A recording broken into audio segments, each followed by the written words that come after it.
The old woman had stopped moving.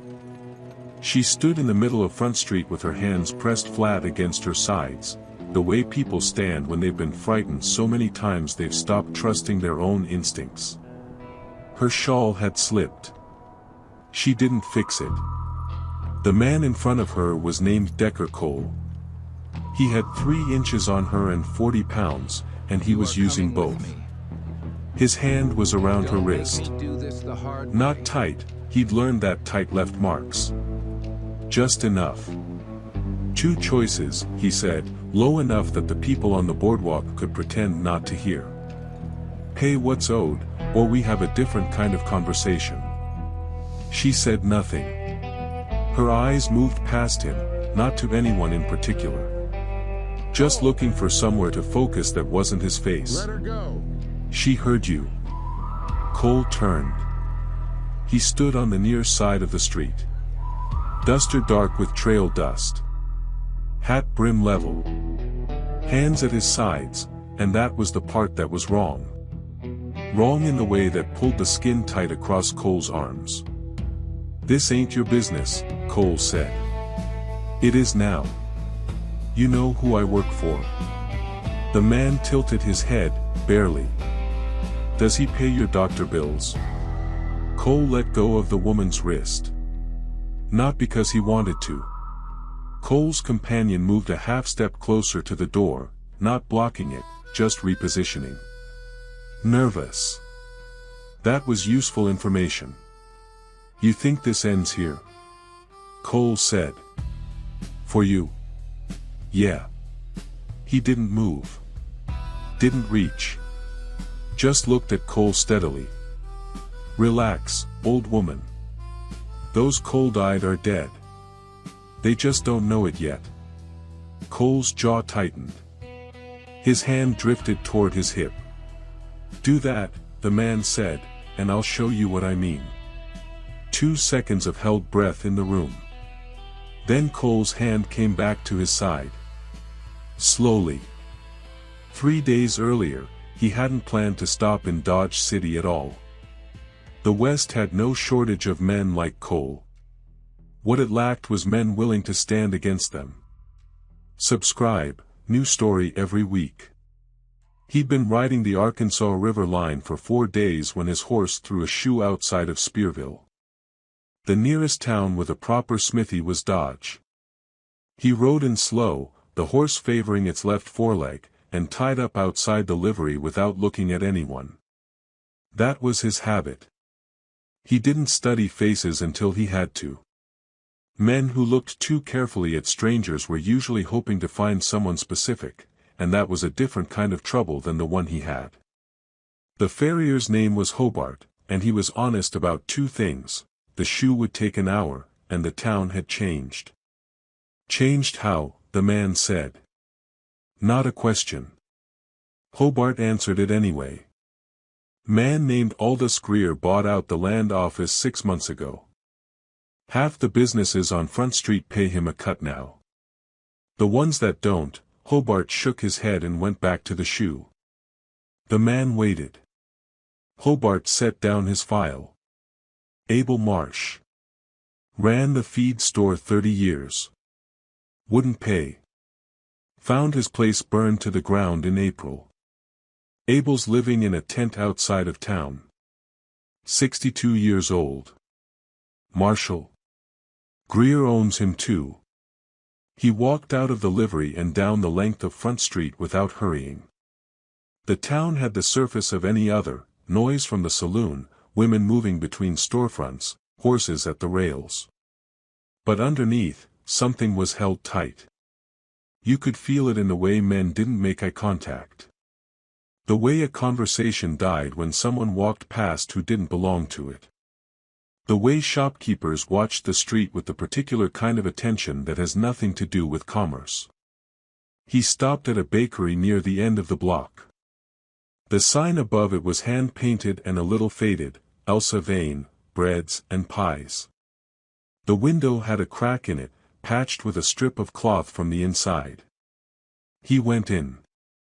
The woman behind the counter looked up.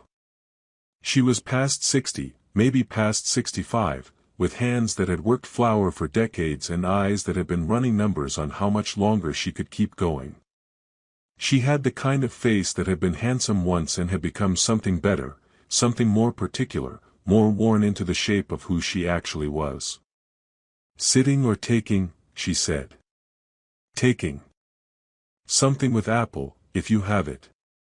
She assembled a small parcel without ceremony. He paid her.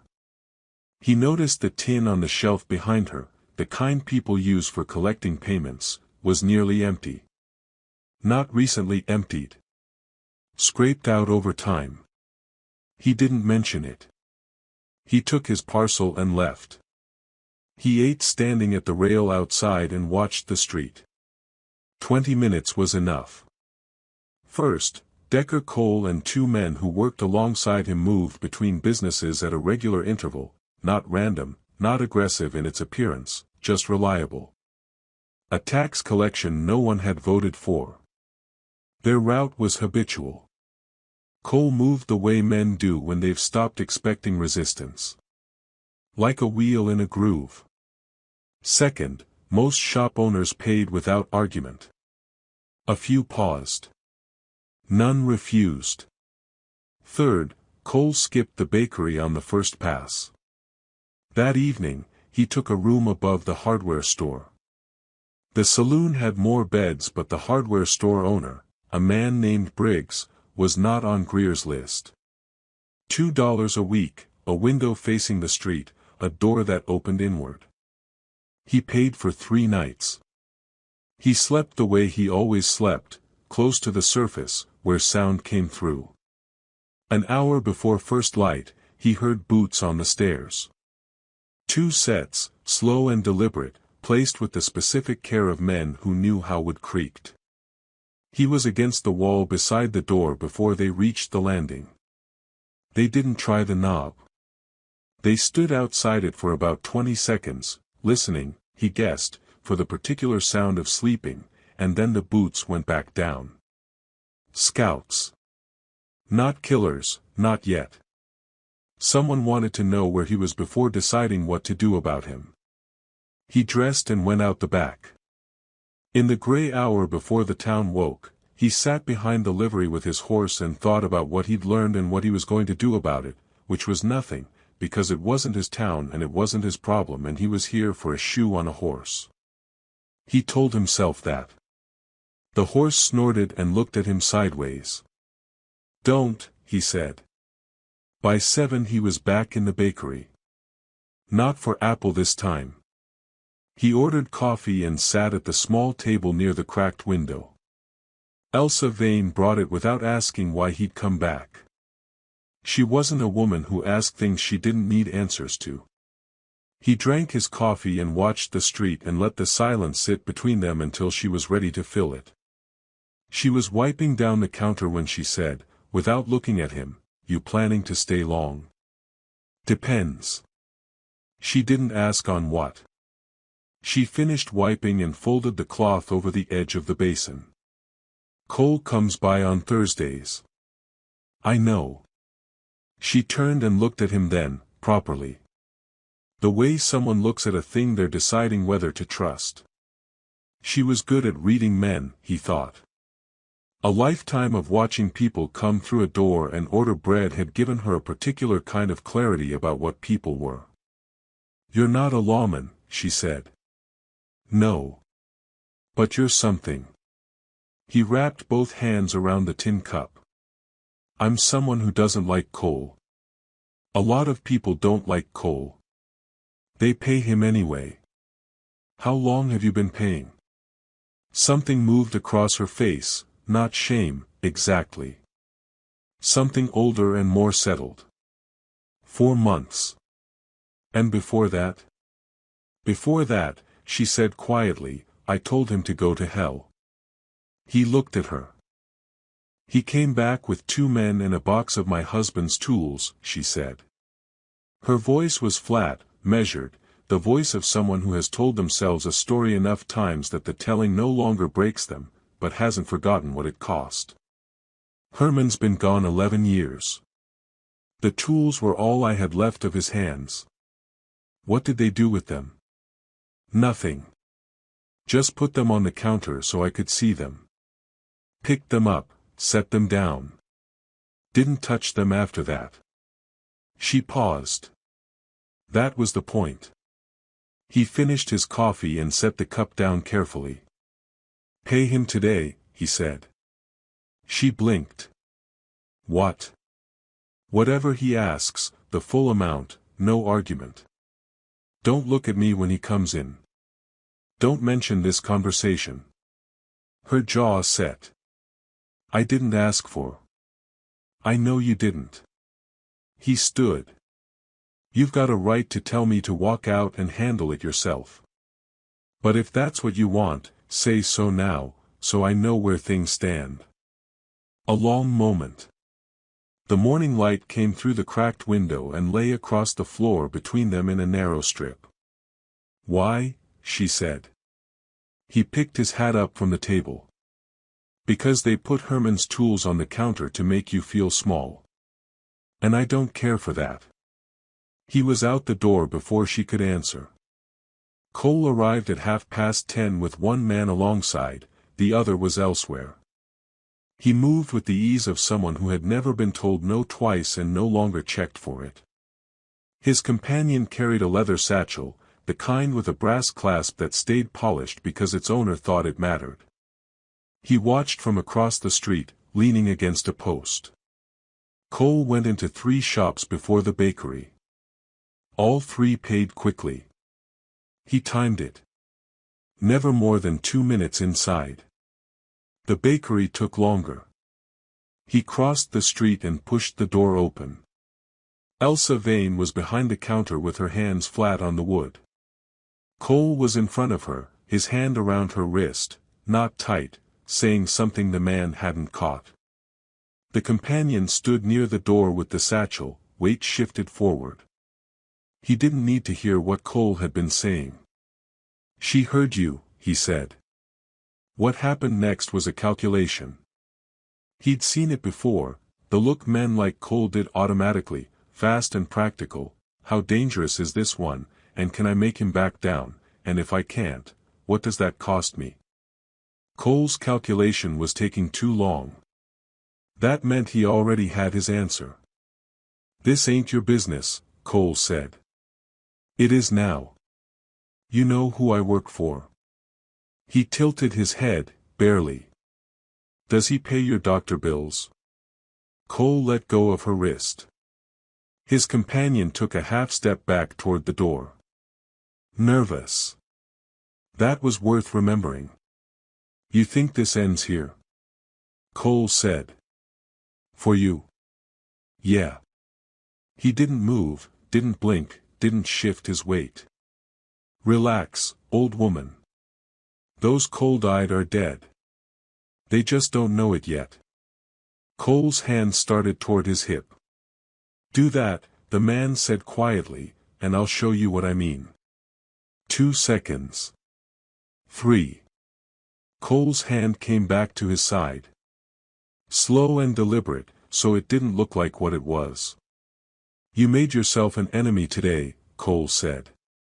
I had one yesterday. You were just the last to find out. Cole walked out. His companion followed. They didn't collect from the bakery. Elsa Vane let out a breath that sounded like it had been waiting months to escape. That's not the end of it, she said. No, he agreed. It isn't. By noon, Aldous Greer knew, that much was obvious, because by noon the man had 2 people watching him. A younger one near the livery.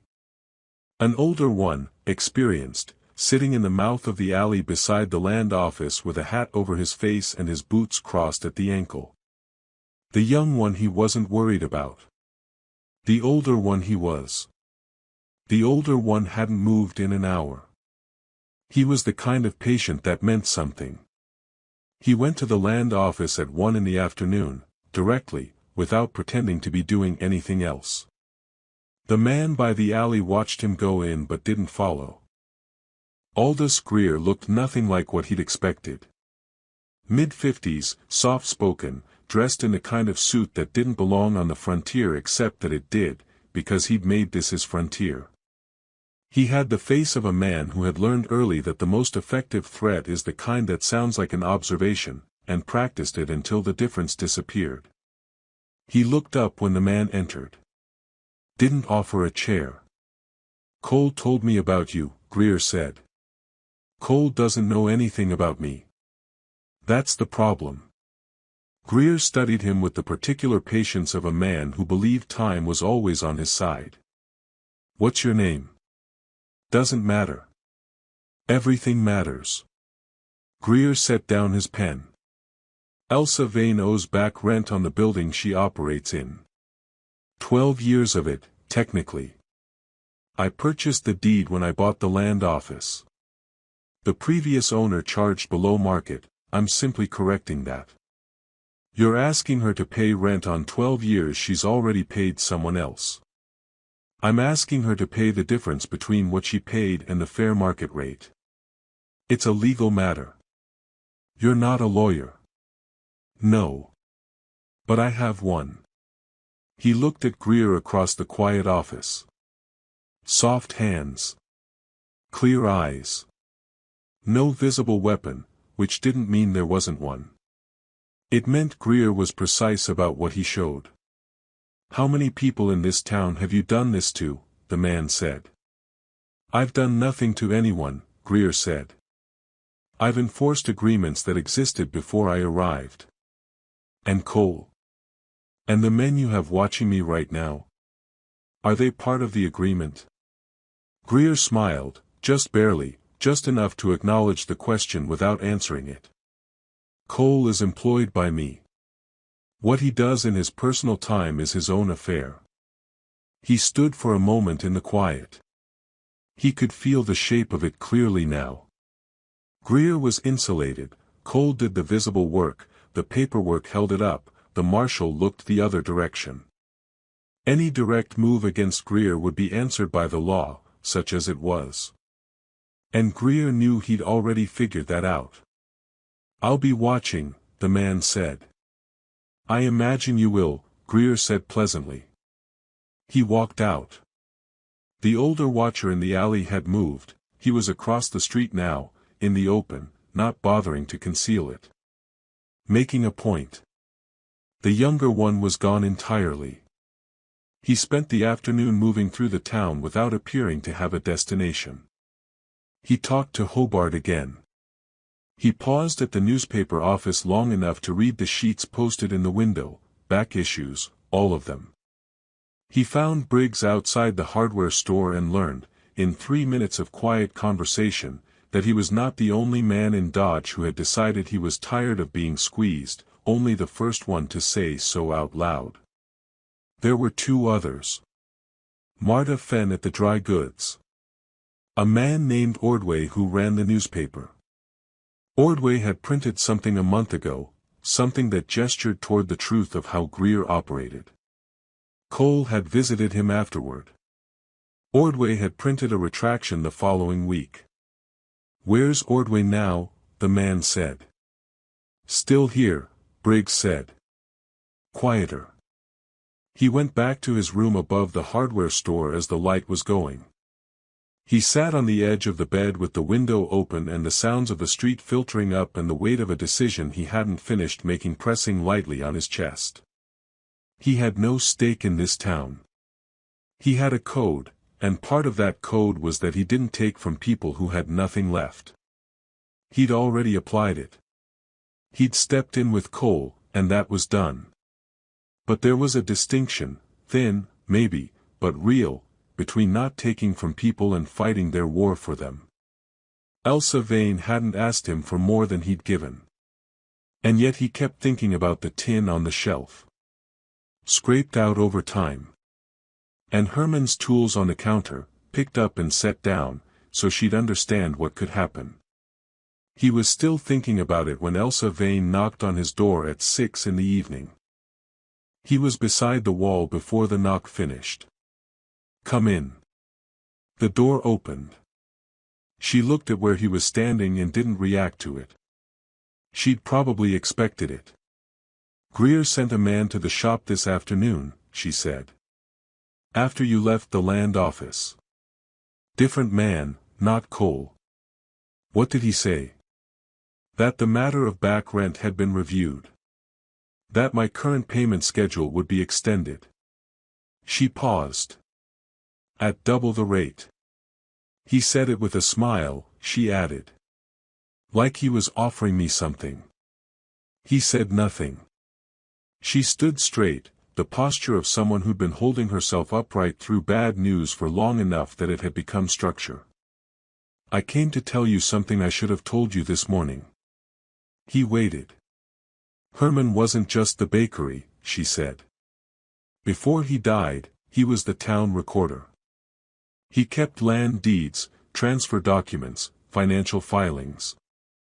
11 years ago, there was a transfer, big parcel. The deed he filed showed the land sold under a name that didn't match the buyer who actually paid for it. She steadied herself. Greer's name isn't on the document. But the name that is a man called Fenwick. Who was Greer's partner. Who died 2 years ago. He looked at her for a moment. You're saying the land claims Greer's been using to squeeze this town are built on a deed that doesn't hold up. I'm saying Herman kept a copy because something felt wrong. He never explained it to me. I found it last month, in his things. She held his gaze. I didn't know who to bring it to. Where is it now? In the tin. The empty one. He sat with this for a moment. The shape of everything rearranged. This wasn't just a man running a protection scheme. Greer's claim to the buildings and land he'd leveraged against half the town rested on a document that might not survive real scrutiny. And Greer, if he was as careful as he appeared, either knew about Herman's copy or suspected it existed. The visit to Elsa at double the rate hadn't been routine pressure. It had been specific. It had happened directly after an unknown man walked into his office and started asking about how many people Greer had done this to. Greer was circling the thing he was afraid of without knowing its exact shape yet. When did the man come to you? The man said. 2 hours after you left Greer. He didn't send Cole. No. Someone quieter. He thought about the older watcher in the alley. Precise. Patient. The kind Greer kept separate for specific purposes. You said you didn't know what to do with the document, he said. What do you want to do with it? Elsa was quiet for a long moment. When she spoke, her voice was careful and clear. I want people to be able to get up in the morning and walk to their shops without being afraid. I want Abel Marsh to stop living in a tent. That's all I've ever wanted from any of this. The document goes to Ordway.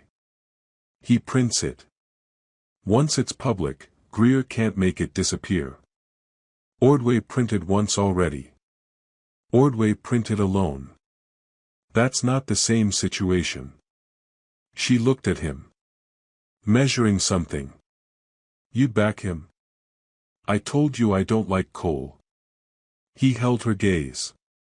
I don't like Greer more. That's not. Yeah, he said. It is. She left him with a copy she'd made herself, Herman's recording in her own hand, the relevant names underlined twice in pencil. He held it in the last light from the window for a long time. Herman Vane's original handwriting was small and precise, the handwriting of a man who believed that accuracy was a form of honesty. It had sat in a tin for 11 years and survived everything that had happened to the town around it. He folded it carefully and put it inside his coat. They came at midnight. Not Cole, 2 men he hadn't seen before, which confirmed what he'd suspected. Greer had people he kept entirely separate from Cole for particular purposes. These moved quietly, came in through the rear of the building, through the same back door he used himself, familiar with it in a way that meant they'd been here before and looked the place over. He heard them from the moment they entered the stairwell. 2 sets of boots, placed with deliberate care. He was out the window and onto the roof of the adjacent building before they reached his floor. He heard the crash as they went through his door, not cautious anymore, past needing to be. He heard them moving through the room below. Quick, methodical.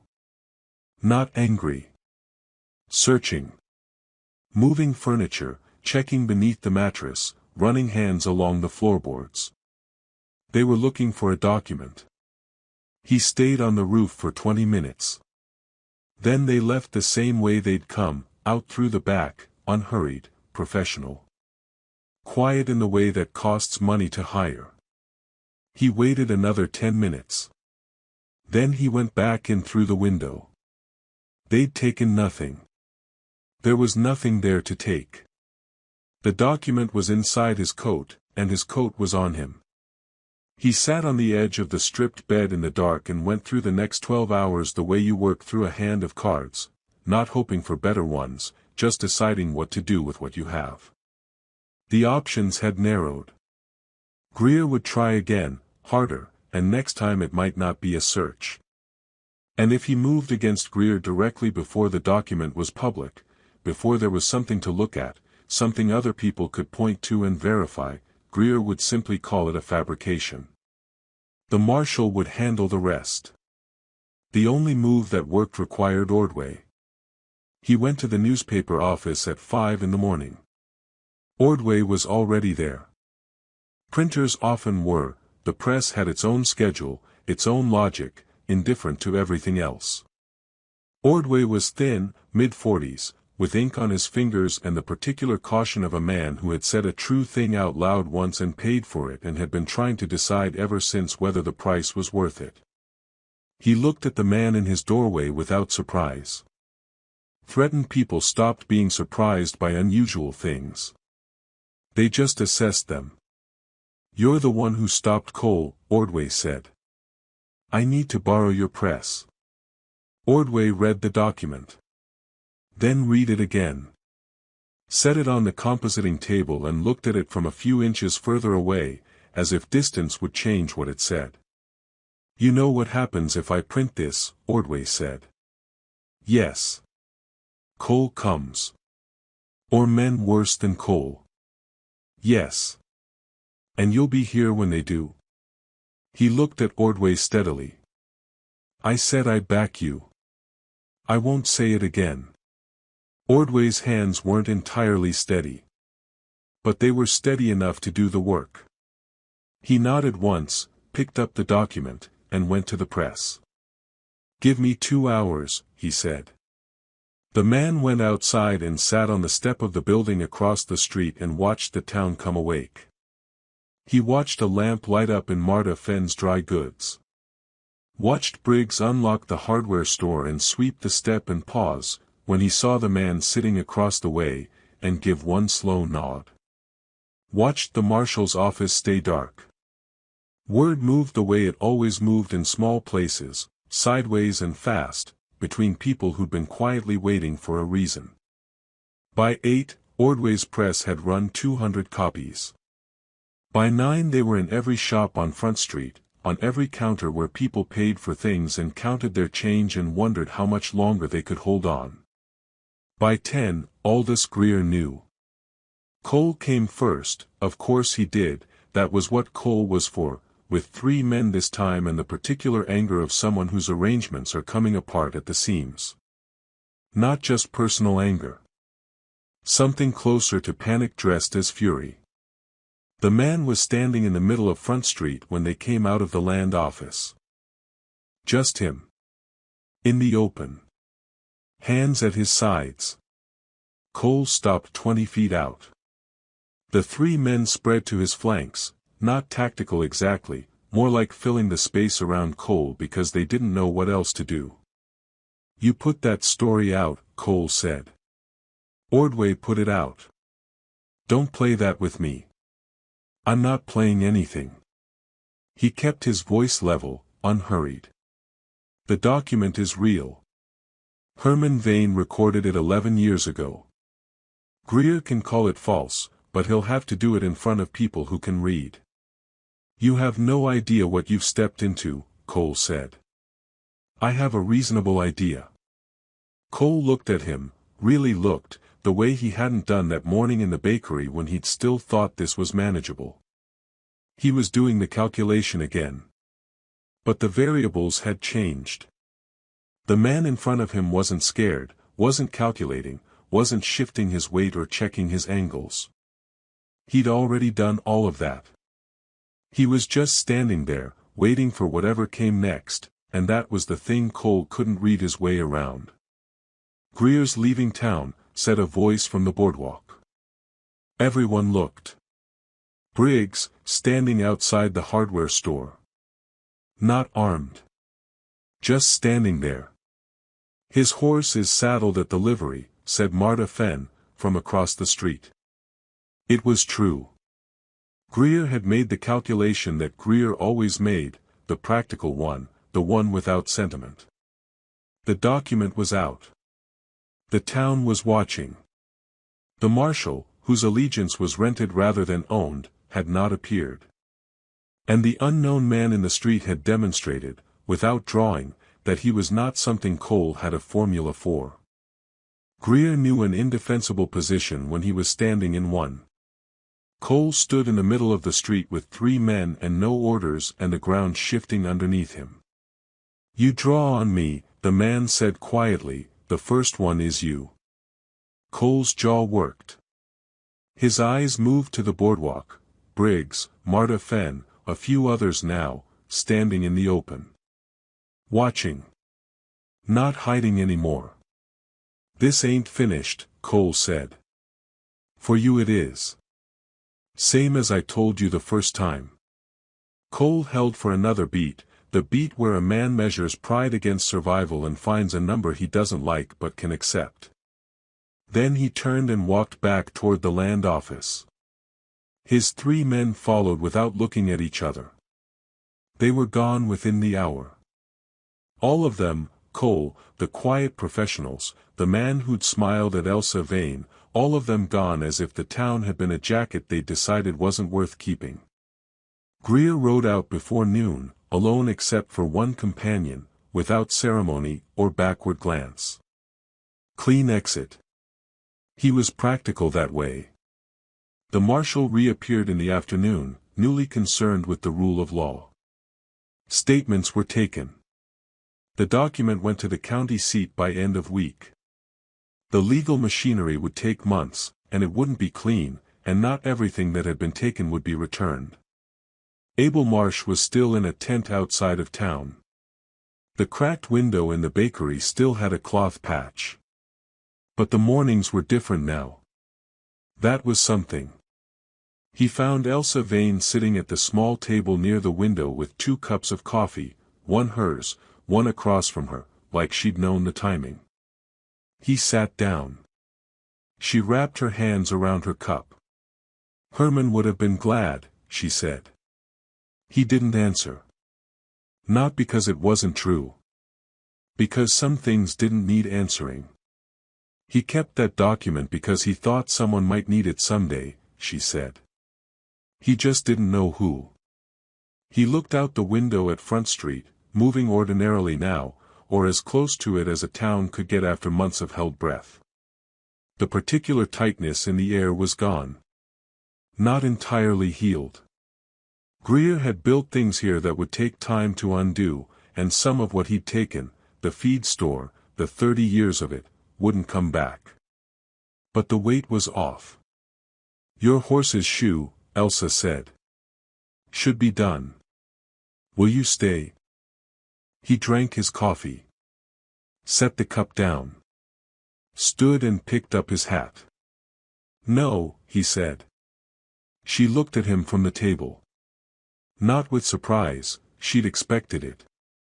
But with something that wanted to hear the rest of it anyway. But you'll be all right, he said. How do you know that?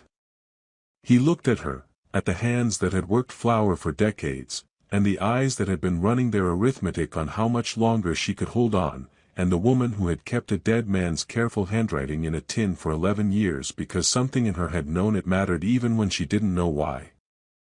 Because, he said, you already were. He walked out into the afternoon. Got his horse from Hobart, who charged him fair and didn't ask questions. He rode out of Dodge City the same way he'd ridden in, slow, without ceremony, without anyone knowing his name. He didn't look back. The road south was wide and dry and asked him for nothing. He rode until the town was behind him, and then a little further, until it was like it hadn't existed at all. Like it was just a place he'd passed through between one thing and the next. Which was exactly what it was. He'd stop somewhere else before dark. Some other town, some other morning, some other arrangement held together by the assumption that no one would push back. He always seemed to find them. Or they seemed to find him, he hadn't decided which. He rode south until the light turned. Some men leave no name behind, just a direction, and a reason nobody thought to ask about. This channel finds them. Subscribe, and we'll find the next one together.